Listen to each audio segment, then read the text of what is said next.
protect by helping victims that have come out of slavery. In 2016 so far, there have been 148 victims of slavery who have been... Yeah, hopefully it would have been back up in that interview I did. We want that number to increase and increase. So we also want to prosecute the human traffickers, because it's something that's not okay. So thank you for listening, thank you for your support. Come and chat to us for more information. We are A21, Abolish 21st Century Slavery on a walk for freedom. Well, we just happened to be here for this one, because there's an NHS demo. Keep heading our NHS public. I've something stuck in the throat now. We'll try and do one anyway. Right. Did you? Oh yeah, did you just go on? I did, yeah. Oh yeah, would you? I'm coincidentally here because of the NHS demo. Would you fancy a quick radio interview about the issues? Absolutely, would like brilliant, that. Yeah, okay. Let's have to hold these down a bit then. Sorry about that. No, it's fine. Okay. I'll just... Right, so I'm coincidentally here in Chester, because of the NHS, the threats to our services there, and you've got a demo as well at the same time, the same place. We have, yes, coincidentally. And this is about human trafficking, so straight away what would you tell people about the problems with human trafficking? Well, human trafficking exists. People often don't know that it is a 21st century crime. It's actually the fastest...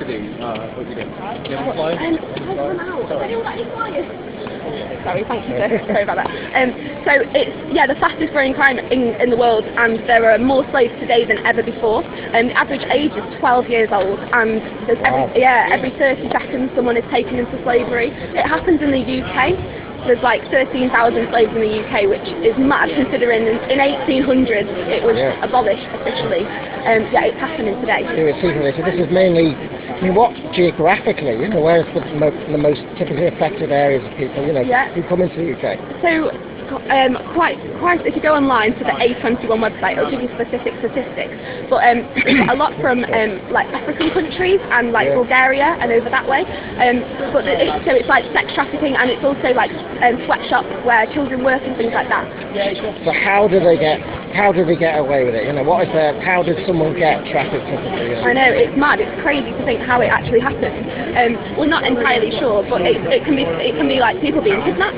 It can be people being sold into slavery still, which is just crazy to think. We're in 2016 and that's still going on. Now, with the climate that's against people, sort of against immigration and they're sort of slipping back a bit in those ways. What do you think would happen if somebody got free of a trafficker and they went and said, look, I've been held kidnapped, what help happens for them then? So they break free in the UK. Yeah.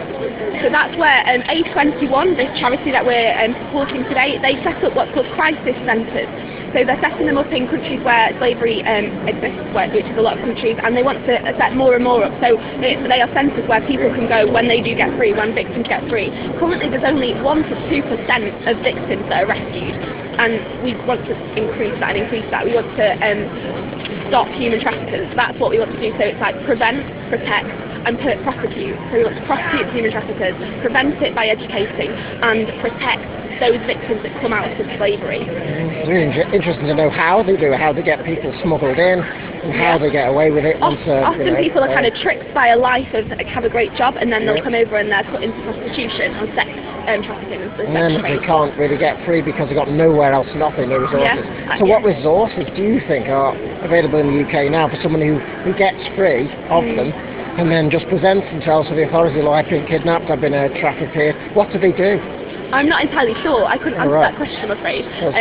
I know that I was saying about the crisis centres, but we'll have to ask our criminal justice system, wouldn't we? And maybe ask our politicians what's in place for that. See, that's the important thing, knowing that you can be helped if you manage to get free of these people who are very dangerous, who would perhaps use violence against you. Absolutely. Well, there's good work there. So you're saying mostly Africa and Asian countries? All over, there's all over. I mean, again, if you go onto the A21 website, there's statistics there and information, which is great to do. Okay. So we're doing what's called a Walk for Freedom today, and it's happening in 280 cities across the world. So there's like thousands and thousands of people that are walking for this cause today, standing together. Oh, okay then, well, good luck with that. I was going to ask you also, is there affecting more females than men, you know, the sexual... yeah, the sex trade is particularly females, but then there's like obviously like pornography, which affects both male and females. That is still can be still part of sex slavery. So. And it's just slavery, getting forced just slavery, yeah. Saying we're going to pay you this amount of money, we're going to pay you a good wage in the UK or something. You'll come over here, try and do it, and then it's just absolute rubbish. It's, and even confiscate passports, don't they? Confiscate passports, can't go out, curfews. You know, absolutely. Go on. So thanks so much. Good to speak to you. Thank you. Well. Voice is going to be a horse from that last interview. You always put your voice up, don't you? However, that's what we covered on human trafficking there. It's quite obvious what form some of it takes, it's how you stop it. It's what the help you give to the victims who do manage to break free somehow. And if there's a hostile climate against people that are not from the UK, as there is at the moment, that's going to make those issues work as well, isn't it? This is why we need a compassionate society. It leads to all sorts of negative things otherwise.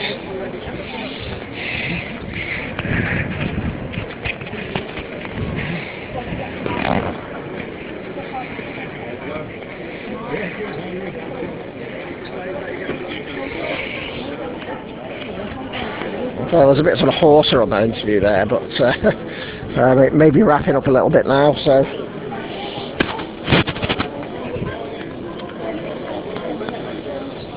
No, it's wrapping up a bit now. It's wrapping up now, isn't it?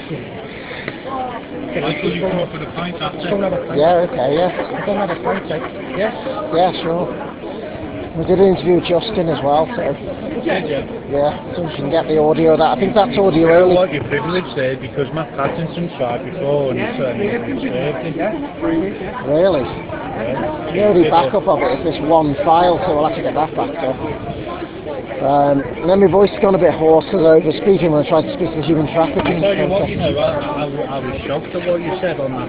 You nailed it. You said well. That's it. All right. Yeah, brought Richie's chair. Well, thanks. Yeah. It was only impromptu thoughts on the issue. Really, but you know, it's cool. Well, thanks for saying that, though. No. Oh.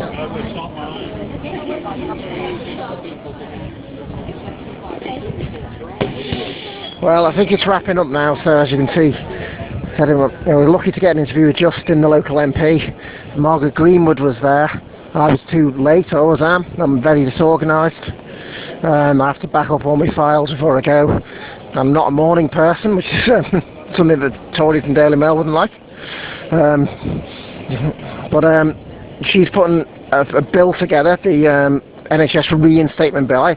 So I made a point when I was on the megaphone, which may not have been on this live stream, that part, that is crazy in itself. That, you know, why would most people would think, why would we need a reinstatement of the NHS? We're supposed to have it now, aren't we? So I made that point. But it's behind the scenes what we're losing. We're losing the standards of quality and care, and people are getting fed up and leaving under the conditions. The junior doctors have antagonised them. These are the issues that are going to affect us when we need the NHS later in life, or for whatever happens, whatever goes wrong. And I've also made the point that it's insidious as well. So I'll just get this recorder onto it now. It's insidious that once they reduce the quality of what you can get from the NHS, that's creating an argument for those private healthcare companies like Virgin Healthcare to sell things to people who can afford them, because they can go, we're going to get you that operation sooner and all that, you know, whatever it is, 1,000 examples. And there's healthcare insurance, they're going to have a market. So basically it's letting in capitalist vultures, isn't it, into what should be a service and compassion for us all. And that's really annoying. They know they can't make it not free at the point of use, but they can chip away at it like 1,000 cuts. Then eventually it collapses once the foundations have been weakened. That's the analogy. Another analogy I use, the front door. It's free to go in, but they've been gutting the house inside. The private companies have got a newer, shinier house, but they only let certain people into it. So it's just, there you go.